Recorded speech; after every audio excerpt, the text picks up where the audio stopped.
Pada kesempatan kali ini, saya Martini Manalu akan menjelaskan rubrik pada asesmen kurikulum Merdeka. Sebelum saya menjelaskan langkah-langkah membuat rubrik pada asesmen kurikulum, saya akan menjelaskan mengenai pengenalan kurikulum Merdeka.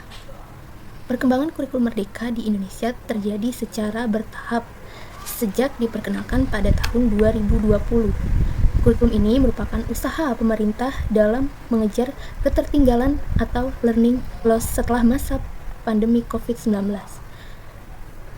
Hal inilah yang memunculkan perkembangan kurikulum Merdeka karena dianggap pembelajaran di Indonesia terjadi penghambatan. Jadi dilakukanlah perubahan tentang kurikulum 2013 menjadi kurikulum Merdeka. Nah, kurikulum Merdeka itu sendiri merupakan sebuah kebijakan pendidikan yang bertujuan untuk memberikan kebebasan kepada sekolah dan guru dalam mengembangkan kurikulum yang sesuai dengan kebutuhan siswa dan konteks lokal. Jadi, kurikulum itu dibuat karena adanya pertimbangan yang diberikan kepada sekolah dan guru dalam melihat pembelajaran apa yang sesuai untuk siswa-siswa yang diajarkan. Kemudian ada prinsip pembelajaran kurikulum Merdeka. Di sini tuh ada 3 prinsip pembelajaran kurikulum Merdeka. Yang pertama itu ada prinsip intrakurikuler. Nah, intrakurikuler ini sendiri adalah pembelajaran yang fokus pada yang diajarkan guru di kelas.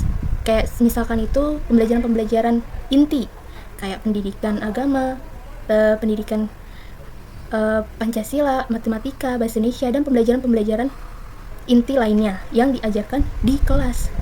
Nah, kemudian ada prinsip pembelajaran yang kedua, yaitu kokurikuler. Ya, ini adalah pendalaman materi yang dilakukan oleh guru terhadap pembelajaran yang sudah diajarkan di kelas. Jadi gunanya itu untuk mendalami materi. Kemudian yang ketiga itu ada ekstrakurikuler. Di sini adalah pembelajaran yang dilakukan di luar kelas.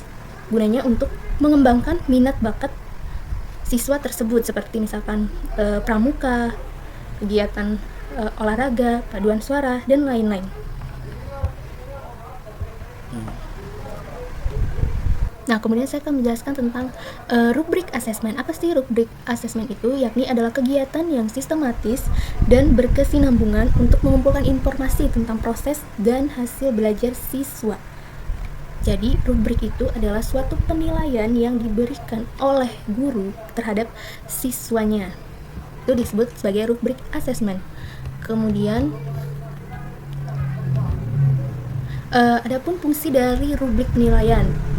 Nah, fungsinya itu adalah untuk memberikan deskripsi nyata atas kemampuan peserta didik. Maksudnya itu adalah guru memberikan penilaian kepada siswa secara real, tanpa ada ditambah-tambah. Kelebihannya itu, jadi untuk memberikan informasi yang nyata atas capaian hasil belajar peserta didik yang diperolehnya. Kemudian penggunaan rubrik ini juga dapat memotivasi peserta didik untuk pencapaian yang tinggi agar siswa mengetahui kekurangan dan kelebihan yang sudah dicapainya. Nah, kemudian ada komponen rubrik. Yang pertama itu ada kriteria penilaian. Di sini adalah aspek-aspeknya, kriteria apa saja yang harus dinilai. Kayak misalkan tentang penggunaan tanda baca, terus aspek-aspek yang dinilai itu kayak gimana aja gitu ya kan. Terus ada deskriptor atau deskripsinya, penjelasannya, kemudian diberikan skala penilaian kayak dari 1 sampai skala 4. Nah, kemudian saya akan menjelaskan tentang langkah-langkah membuat rubrik asesmen. Nah, langkah-langkahnya itu pertama kita buka menu Excel. Di sini kita membuat dengan teknik tes tulis, misalkan ya, teknik tes tulis. Kita buat dulu seperti ini kolomnya. Teknik tes tulis. Kita tebalkan tulisannya. Lalu kita buat itu kolom tabel seperti ini. Kita buat dulu. Kemudian di sini kita buat kriteria. Nah, jadi yang pertama itu kita membuat tabelnya dulu, terus kemudian dengan teknik apa, misalkan bisa teknik tes tulis atau project atau teknik-teknik lainnya. Nah, kriteria yang mau dinilai itu apa kriterianya. Kemudian kita samain kayak yang tadi, kita samain dengan komponennya, kriterianya apa, kemudian aspek-aspek yang akan dinilainya, kemudian kita membuat deskripsinya. Oke, ini kriterianya. Kemudian kita membuat deskripsinya, misalkan baru berkembang.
Seperti ini, dibuat peserta didik ketik deskripsinya.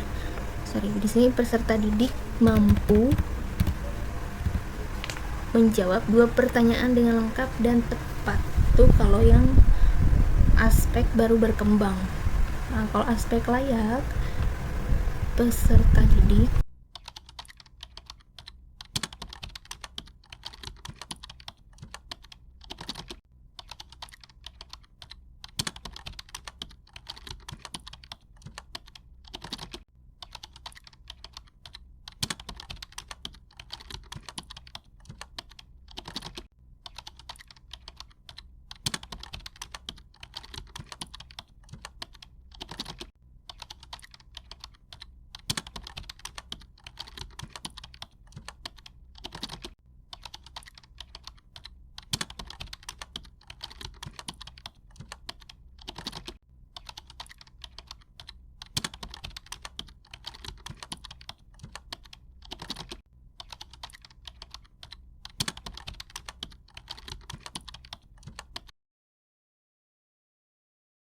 lanjut ke kriteria selanjutnya, yaitu misalkan mengemukakan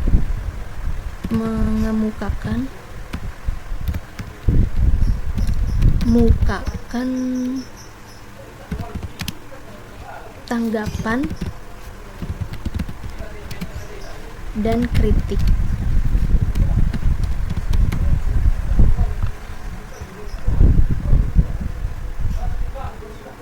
Nah, di aspek baru berkembang sama kayak tadi, peserta didik belum mampu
Nah, dia mahir peserta didik berarti mampu, ya, mampu mengemukakan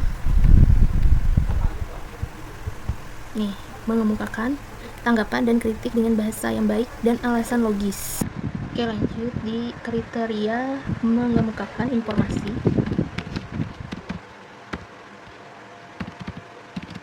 Informasi tambahan.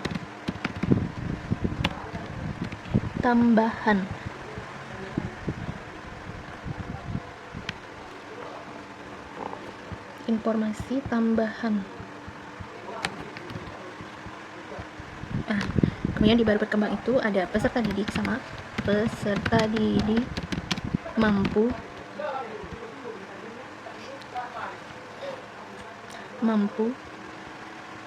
menemukan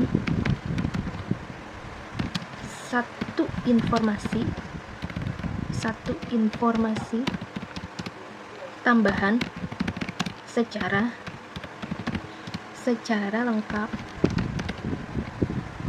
secara lengkap dari sumber akurat.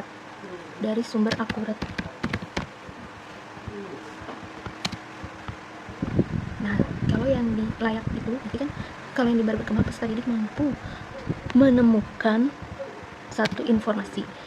Nah, kalau di yang layak itu peserta didik mampu menemukan dua informasi.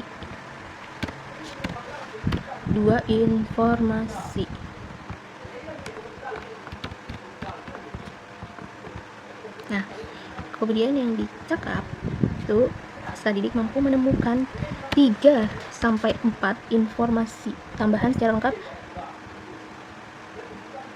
lengkap dari sumber akurat. Nah, kemudian yang dimahir, karena mahir berarti peserta didik mampu menemukan seluruh informasi tambahan secara lengkap dari sumber akurat. Kemudian di kriteria selanjutnya itu menemukan informasi sastrawan lainnya. Nah, ini kriteria yang selanjutnya akan dinilai, menemukan informasi sastrawan lainnya. Nah, di aspek baru berkembang peserta didik peserta didik mampu menemukan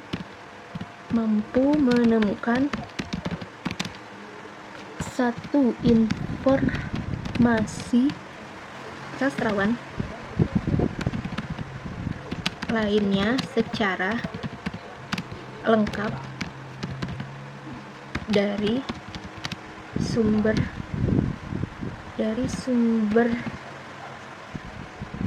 akurat.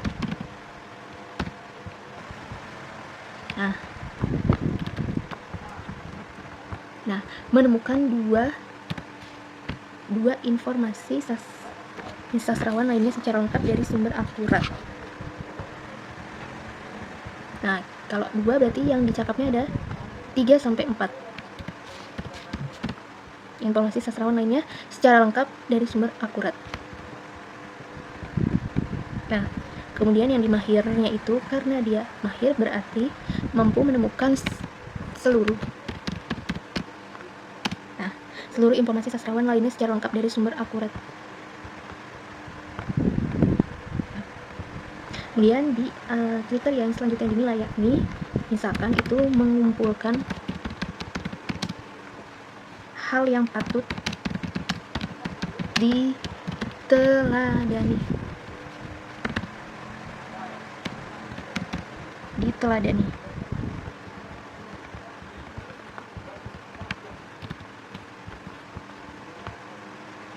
Nah, di aspek baru berkembang peserta didik mampu menyimpulkan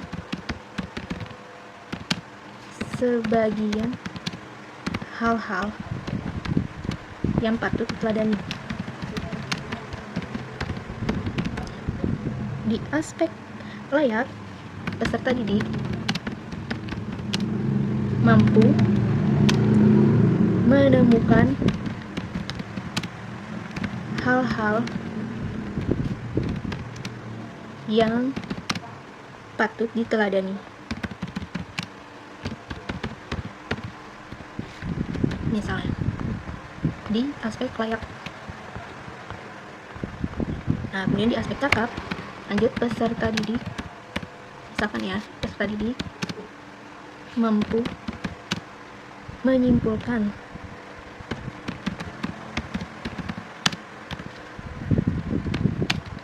hal-hal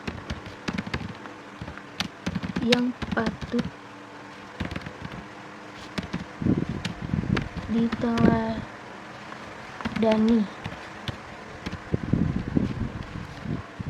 dan termotivasi.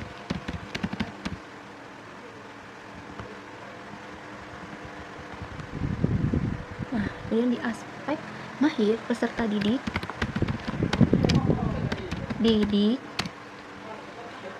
mampu menyimpulkan hal-hal yang patut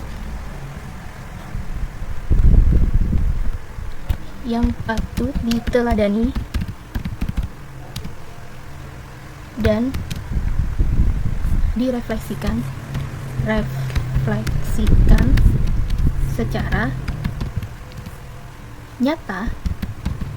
secara nyata dalam kehidupan sehari-hari. Oke. Rapikan tabelnya. Nah,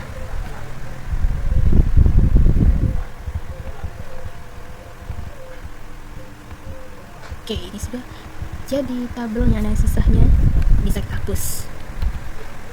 Nah, kita hapus.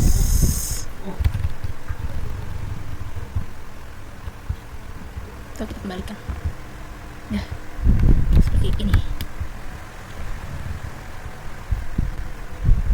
Nah, ini dia tabel rubrik asesmen penilaiannya sudah jadi. Jadi seperti itu cara membuat langkah-langkah membuat rubrik asesmen. Penilaian-penilaian apa yang harus dinilai dari kriteria, aspek, kemudian deskripsi, serta poin yang diberikan. Nah, kalau baru berkembang itu poinnya tadi 1, layak itu poinnya 2, cakep itu poinnya 3, mahir itu poinnya 4. Nah, seperti itu cara membuat tabel rubrik asesmen. Udah kan cara membuatnya sekarang? Tuh, ada manfaat dari rubrik asesmen. Yang pertama, transparansi dan objektivitas. Jadi guru memberikan penilaian kepada siswa berdasarkan dengan hasil yang dikerjakan oleh siswa. Kemudian yang kedua itu memberikan umpan balik yang jelas dan dapat ditindaklanjuti. Nah, memberikan umpan balik yang jelas ini maksudnya itu jadi murid mengetahui apa saja yang sudah dapat ia kuasai dari sebuah rubrik asesmen ini. Kemudian yang ketiga itu mengukur berbagai kompetensi. Yang keempat, mengukur keterampilan kognitif, afektif, dan psikomotorik. Sekian video tayangan tentang rubrik asesmen dari saya. Terima kasih.